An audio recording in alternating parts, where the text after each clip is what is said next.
मैं आप सबसे माफी चाहती हूँ। मुझे मजबूरन झूठ बोलना पड़ा। दरअसल ये भाईजान की चॉइस है।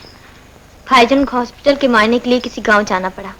वहां इन्हें ये गवार लड़की पसंद आ गई और उन्होंने इससे शादी कर ली।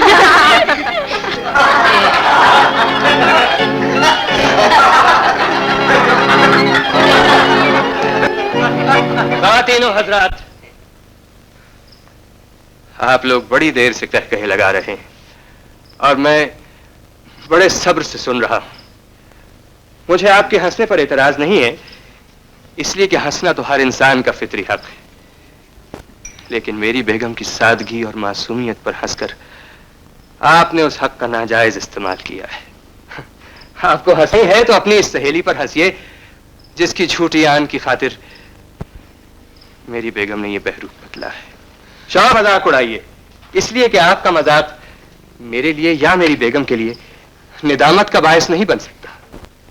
क्योंकि आप जिन बातों पर हंस रहे हैं, जूद ये जानती है कि किसी का दिल नहीं दुखाना चाहिए।